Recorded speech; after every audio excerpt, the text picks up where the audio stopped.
তেওঁলোকক আৰু লগতে আমাৰ দীপাংকৰ দা আছে, লুৰিজ্যোতি গগৈ ডাঙৰীয়া আছে, পলাশ চাংমাই আহিছে, অসম জাতীয়তাবাদী যুৱ ছাত্ৰ পৰিষদৰ সন্মানীয় সাধাৰণ সম্পাদক। সকলোকে সহযোগ অনুৰোধ জনাইছোঁ। সাম্প্ৰতিক সময়ৰ এখন জিয়া ছবি তেওঁলোকে অংকন কৰিছে। এয়া জুবিন দা,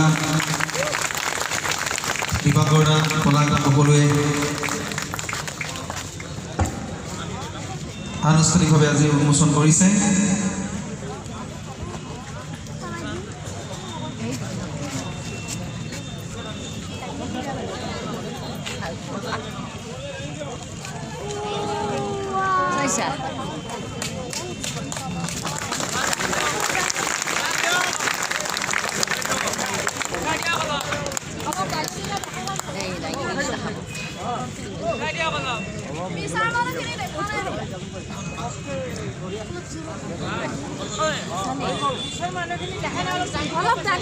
ধন্যবাদ।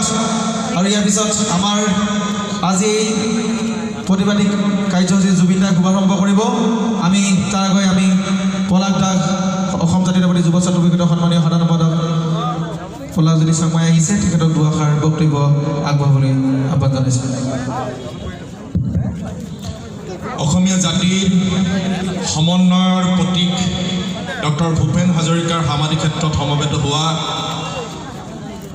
আমাৰ আটাইৰে শ্ৰদ্ধাৰ, আটাইৰে মৰমৰ শিল্পী জুবিন গাৰ্গকে প্ৰমুখ কৰি অসমৰ শ্ৰদ্ধাৰ শিল্পীসকল, সদৌ অসম ছাত্ৰ সন্থাৰ সন্মানীয় সভাপতি দীপাংকৰ নাথ ডাঙৰীয়া, সাধাৰণ সম্পাদক লুৰিজ্যোতি গগৈকে প্ৰমুখ কৰি সদৌ অসম ছাত্ৰৰ সন্মানীয় বিষয়ববীয়াসকল, গুৱাহাটী বিশ্ববিদ্যালয়ৰ সংগ্ৰামী সতীৰ্থসকল, সন্মুখত থকা সাংবাদিক বন্ধুসকল, এই অঞ্চলৰ ৰাইজ, আপোনালোক আটাইকে অসম জাতীয়তাবাদী যুৱ ছাত্ৰ পৰিষদৰ হৈ আন্তৰিক শ্ৰদ্ধা আৰু বৈপ্লৱিক অভিনন্দন জ্ঞাপন কৰিছোঁ। শ্ৰদ্ধা ৰাইজ, পূৰ্বৰ কেপ আৰু এতিয়াৰ কা বিৰোধী আন্দোলনখনত চৰকাৰে বিভিন্ন প্ৰকাৰে নিষেধ কৰিবৰ কাৰণে এক ষড়যন্ত্ৰ ৰচনা কৰিছে। চৰকাৰৰ দমন নীতি, পুলিচৰ লাঠিৰ কোব, ৰঙা চকুলৈ অসমীয়া মানুহে যে ভয় নকৰে, সেই কথা ইতিমধ্যে প্ৰমাণ হৈছে। আৰু প্ৰমাণ হৈছে কাৰণে এনেধৰণৰ যিবিলাক সমাৱেশ, সেই সমাৱেশবিলাকত স্বতঃস্ফূৰ্তভাৱে মানুহ, হাজাৰ হাজাৰ মানুহ ওলাই আহিছে, ঠায়ে ঠায়ে লাখ লাখ মানুহ ওলাই আহিছে। এই জাতিটোৰ কাৰণে গৌৰৱ। এই যিখন সংগ্ৰাম, সেই সংগ্ৰামখনক চৰকাৰে নিষেধ কৰিবৰ কাৰণে বিভিন্ন ধৰণৰ কৌশল অৱলম্বন কৰিছে।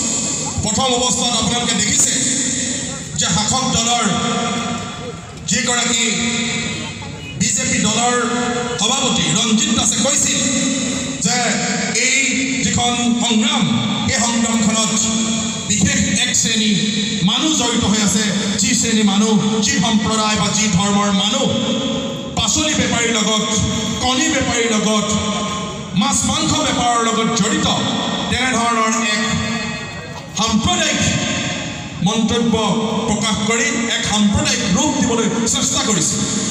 কিন্তু আমাৰ অসমৰ মানুহে কৈ দিলে যে কণী বেপাৰৰ লগত জড়িত থকা, মাছ মাংস বেপাৰৰ লগত জড়িত থকা, পাচলি বেপাৰৰ লগত জড়িত থকা মানুহৰ জাতি প্ৰেম থাকিব পাৰে। এইকাৰণে জাতি প্ৰেম থাকিব পাৰে, এইকাৰণে জাতি প্ৰেম থাকিব পাৰে যে চাহ বেপাৰীয়ে যদি ভাৰতবৰ্ষৰ প্ৰধানমন্ত্ৰী হ'ব পাৰে, নিশ্চিতভাৱে পাচলি বেপাৰীয়ে জাতি প্ৰেম থাকিব পাৰিব। সাম্প্ৰদায়িক যি ৰূপ দিবলৈ চেষ্টা কৰিছিল, তাত সম্পূৰ্ণৰূপে শাসক পক্ষ ৰজাঘৰ বিফল হ'ল। তাৰপিছত দেখিছে যে ইণ্টাৰনেট সেৱা কৰ্তন কৰি দিয়া হ'ল। সামাজিক মাধ্যমৰ জৰিয়তে আমাৰ এইখন সংগ্ৰাম তছনছ কৰিবলৈ তেওঁলোকে চেষ্টা কৰিছিল, কিন্তু নোৱাৰিলে।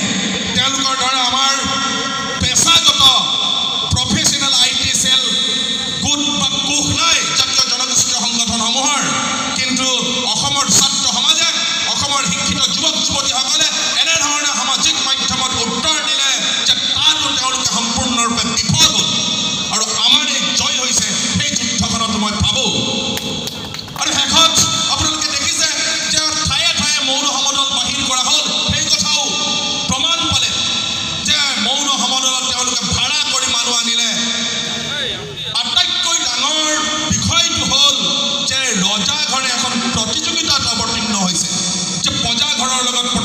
অৱতীৰ্ণ হৈছে মানুহ গোটোৱাৰ প্ৰতিযোগিতা ৰাজতন্ত্ৰ যেতিয়া আছিল তেতিয়াও এনেধৰণে যিবিলাক মূৰ্খ ৰজা আছিল সেই মূৰ্খ ৰজাই প্ৰজাৰ লগত চেলেঞ্জ কৰিছিল প্ৰতিযোগিতা কৰিছিল কিন্তু গণতন্ত্ৰত এনেধৰণে প্ৰজাৰ লগত কোনো ৰাজনেতাই চেলেঞ্জ নকৰে মানুহ গোটোৱাক লৈ